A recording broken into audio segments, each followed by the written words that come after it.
Welcome to Quit to Win, the show where we explore the moment people had to let go of destructive pattern, limiting identity and the internal battle in order to rebuild their life with purpose and clarity. Today's guest is Victoria Noethling, our speaker, trainer, coach, podcast host of Find Your Leadership Confidence, co-author of 6 collaborative book, Toastmaster, International Region Advisor, Olympic touch relay runner, and a woman who spent over 40 years in corporate America before deciding she had more left to give, just not to a company that has stopped valuing its people. 4 to 500 programs, but retirement for Vicky was never about stopping. It was about redirecting towards servant leadership, youth development, public speaking coaching, and mission to help entrepreneurs become the confident leaders they were always meant to be. It's my pleasure to be able to share the stage with you. Yeah, thank you so much, Vicky. Vicky, you have spent 40 years in corporate America, one of them as a project manager of large scale multi-years programs. That is a significant investment of your life. What kept you there, and what was quickly building underneath the surface long before you made a decision to leave? I think what kept me there all those times was I was really lucky to do a lot of projects that were first to market, things that hadn't been done before. And so while it was challenging and at times maybe frustrating, it allowed you to think innovatively and creatively, and as a team to learn how to work through the struggles to make a better product, better service, and to learn to laugh through the things that go wrong and to grow with each other. I think at the certain point, after I was there and had been in corporate, and especially my last 27 years, probably the last 3 years were where I started to think about, what's next? Am I able to still contribute to this? And what am I missing? You start to think about not about just about the future, but how am I living in the present? And is it adding the value to me that I need? Or, how can I be a contributor to change people's lives in a way that I'm not really doing as just a team lead or a member of a project that people may never know that you had anything to do with it? Yeah. So Yeah, a whole lot of people. So you have that. Yeah, amazing. The question is really key. As just ask yourself those questions. How am I living in the present? And is it adding to? Yeah, it's really amazing. And also, you said that the turning point was when leadership no longer seems to be valuing of their team. What does that actually look like out from the inside? And how long does high performers typically stay and try to fix it before they accept that it will not change? Yeah, I think the last project that I was on, I had just come off a project that was super successful. It was really to change the direction, the culture. And then after coming off that high, the next project they gave me was one where the leaders didn't have a vision. They knew they had to do something, but they really didn't know what it was. And they were pushing that on the team to determine. And if you're the leader and you don't have a vision, it's really difficult for the team to be able to get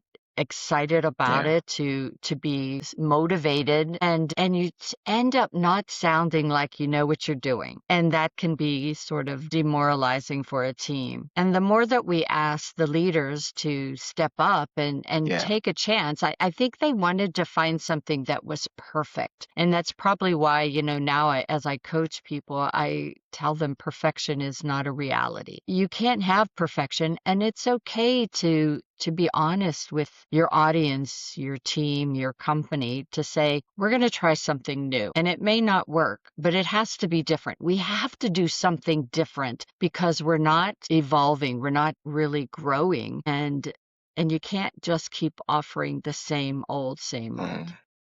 So it was at that point that I found that I wasn't being effective and that, perhaps I was part of the problem. And so what else is there? What else can I do? And I chose to look at my age. At that point, I was going to be in my mid-60s.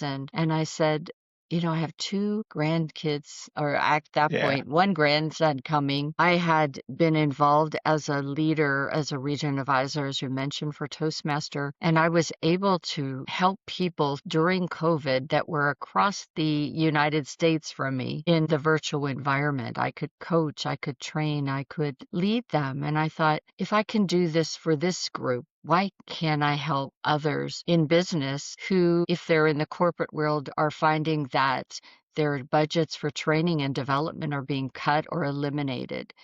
Or entrepreneurs out there that just really, as they discovered through COVID that there was something different that they could do, but they really didn't have the knowledge, and there was that fear of what's next, and do I have what it takes? And so I thought, if I could just connect you with those people that have been there, done that, wore the t-shirt, that could help you grow and develop and be more confident, then it's worth me leaving my cushy job Yeah.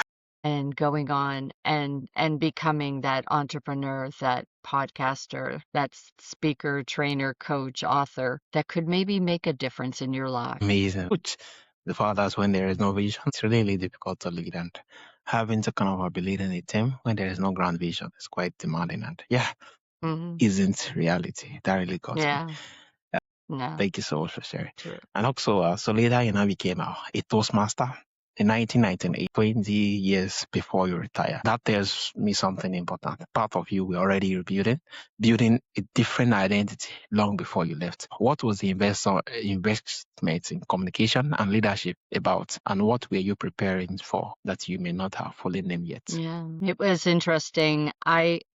A kind of little backstory. And when my first child was 3 years old, so I was just in my mid-30s, I saw an ad in the local paper, actual paper that you hold in your hands. And it was for Mrs. Georgia contest. And I looked at my daughter at this young age, and I thought, what do I need to teach her about courage, about going outside your Mm. comfort zone, and believing in yourself, even when maybe all those around you think you're crazy? So I signed up to be in this pageant, if you will. And there was no talent required. So no, I didn't have to sing or dance or Yeah. anything, twirl batons. It was really to be a spokesperson. The organization really recognizes that women, especially married women, sometimes get lost. And it's helpful if you can have a spokesperson to show you that there's a platform to stand out. So I competed and, wore the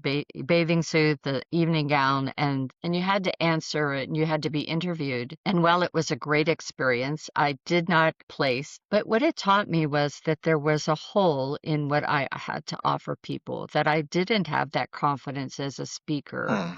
that I really didn't believe in myself. And so the next year, I began working for UPS and for the board of directors. And I was blessed to have a mentor in the CIO of that company. I worked directly for him, but he spent time showing me how it is to be able to be an impactful speaker, to really speak from the heart, to connect with stories about who you are, and allow your audience to see themselves in the story. And that showed me that there was more, but I thought, I can't afford what he did, Dale Carnegie, and I wasn't a C-suite Yeah. person. How could I do this? And so he believed in me when I didn't believe in myself. And he was creating two new departments. And he said, you're going to be my supervisor. Here's the paperwork, sign your name. So I did. And then I reached out to a local group called Toastmasters to see how I could be a better supervisor. How could I be better at evaluating or giving reviews to my team, to motivating my team, to persuading them to do something that's never been done, Yeah. because these two new departments were introducing products and services never created before. Yeah. And so with that, I not only became a member, I started not one, but 5 clubs at the UPS corporate office. Yeah. and put my money, where my mouth was. But the fee for Toastmasters is really reasonable. It's only, and again, in other countries, the word only is probably not the correct word, but the cost is $120 US dollars a year plus $35 one-time fee for our digital education program. With that, you have projects that just you talk about what you know, but it's just leading you through how to grow in your skill set so you're a better communicator on multiple levels. You're a better leader, leading with, as I do now, leading with the heart, the head, and the hands. And so with that, each year, as I not only saw myself grow, but others that were going through the program, that all of a sudden, in those 28 years now that I've been doing this, I've seen hundreds of people be promoted because their managers saw their leadership changed. Their communication skills was different, that it stood out. And so with that led me to join or create clubs for or youth leadership programs for the youth. Middle school contacted me saying, "Do you have a program that could help leadership in our middle school, our 8th graders?" And that led me now to have the program for thousands and thousands of kids in all these years since 2011. I think my goal was always that if I could have you as a youth understand that you have a voice and that everything we do in life requires us to Yeah. communicate. Everything we do in life, really, to be a great life, to be comfortable, confident, and successful, you have to understand leadership and how sometimes you have to be the one that stands out, that does things differently, but do it with confidence. And Yeah. Amazing. Amazing. Yeah. You have a voice. Everything rise and fall for no communication and having to actually more like learning how to use it. It's really lovely. Thank you so much for it. Yeah, doing what you do. So since 2022, 2022, you have co-authored 6 books, launched a podcast, build online corporate work, and driving this season of your life. Where is the energy coming from? yeah, so I turned 68 this year. And one of the first things I did when I retired was I also joined a group, a multi-level marketing group called Neora, that's an anti-aging business. And so I get a lot of my energy from supplements and protein powder. I'll tell you that for sure. And EHT is my brain focus supplement, which when you go into a room and you think, what was it that I wanted? Yeah. So that formula helps with that. But I think the energy really comes from seeing people change, knowing that when you get up on stage and you do a keynote and you see or you have people come up after and really want to know more and they saw themselves in what you were saying. And that's what brings you the energy to do this. My podcast, I have now over 800 recorded. I have a goal by the end of this year to be at 1,000, but it's the meeting people like you and hosting guests around the world that really have something to offer that may never have reached the people that could be impacted by them if they didn't be on a podcast. That the best networking ever is podcasting. Yeah. And so all of this just leads me to enjoy every day and be happy that I'm in charge of my life through what I do today. Yeah. Amazing. It's really amazing. Thank you so much for what you're doing. And also your mission is built around 3 things: heart, head, and hand. And you call it the leading with all 3. What does a leader look like? Who is leading from one of those? And what does it cost the people around them? The whole premise of the philosophy of leading with the heart, the head, and the hands came from my years of experience, not always being led with the heart, the head, and the hand. A lot of times, leaders, or really, I think I would rather call them managers, are task oriented. They look at the bottom line and everything comes from that. That's they look at, how can I fill this position, not to fill it with a person that's right for the job, but just to fill the seat. And so as that leader, what I found, even in those early days when I just talked to you about as a new supervisor, I felt I was more impactful when I had those few mentors that would get to know me. What is going on in my life? What motivates me? What inspires me? And so, yes, it's not one size fits all. I think too often when we get promoted, we think, okay, this is how you're going to do it. This is when you're going to do it. And this is why you're going to do it. And not give that person the option of the fact that just like our GPS that can get us to a different location, going a different way, understanding that there are different ways to do things, and each individual using their individual strengths and weaknesses will possibly get to that end goal, that end task differently than I might. But it doesn't mean that it's wrong. It doesn't mean that they shouldn't do it that way. Even if it takes them longer than I could do it, they'll learn from that. And then after they do it their way, they'll be more open to you to have that discussion of, well, how could you have done it differently? What would you, if you could, how would you do it differently Yeah. the next time? And let them go on that journey themselves, and then it's them guiding their journey as opposed for me telling them how to do it. So that's leading with the heart, being a connector of them, building relationships, understanding that they are a human being on the other side of this conversation, and their voice, their value, their insights are important.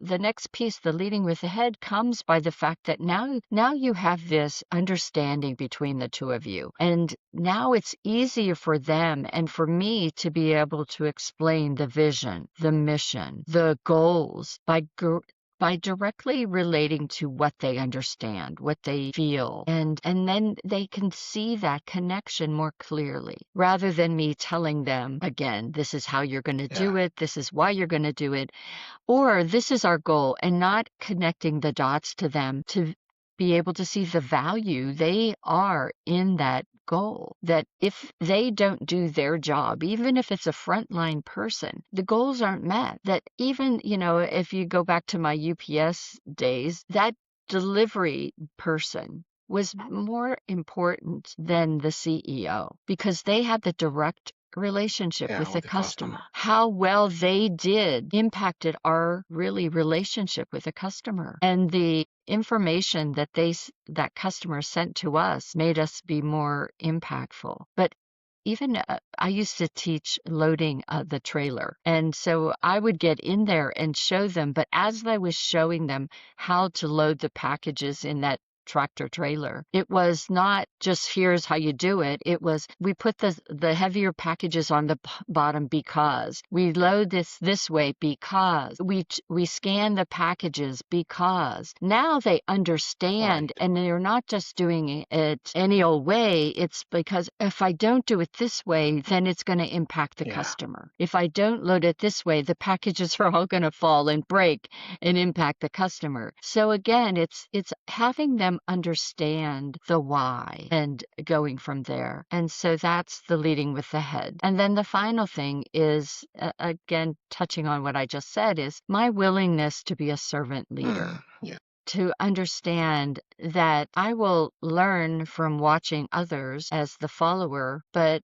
when I'm the leader, how do I share what I know? My most impactful moments were when I was building houses with Habitat for Humanity and working alongside CEOs, business owners, heads of departments, and they're doing things and they're explaining while we're hammering nails and putting up Yeah. drywall and putting in windows, what they saw and what they've learned through their journey in business. And that impacted me. They were giving me free advice, and that taught me that that's what I should always do. You should always pay forward. So that's leading with the hands, taking action, sharing your knowledge, and doing it first. Yeah, taking action, sharing your knowledge, and doing it first, leading with the head, the heart, and the hand. Yeah, it's really, really amazing, especially also explaining why you do what you do, not just giving a command without then connecting to the ground root of why they do what they do.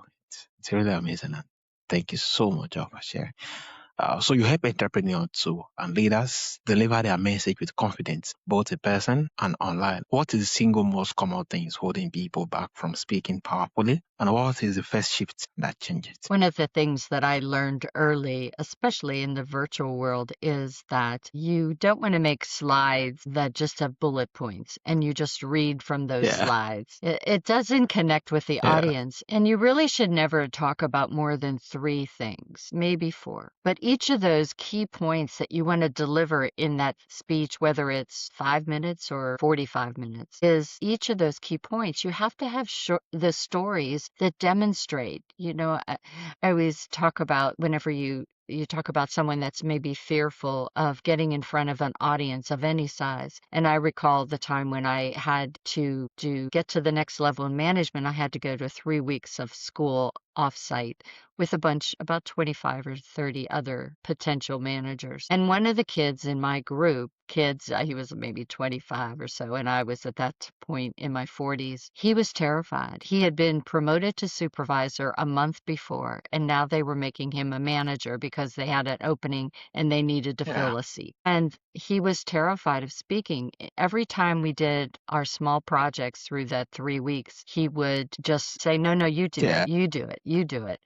And to be able to graduate and be promoted, you had to do a 3-minute talk on either the weather, a sports, or news. And everybody was doing yeah, it. And it's almost I think it was the day before we were going to graduate. He had still not done it. And that night there was a football game, and I pulled aside the teacher and a facilitator, and I said, this guy has what it takes. He knows his stuff. He knows he's got a great heart, but he's terrified of doing this 3-minute talk. Is there anything you could do? And the teacher said, Vicky, I got this. And the next day we all came in, like you do when you yeah, come to a meeting or a session, and we're all chatting about the game the night before. And this kid, he was telling the folks all about it. And so the teacher went up to him and said, hey, Matt, tell me, what did you think of the game last night? And he started telling him about the plays that were so awesome and the players, and he was just so energized and he was so committed to getting his story told. And he was funny and he was just engaging.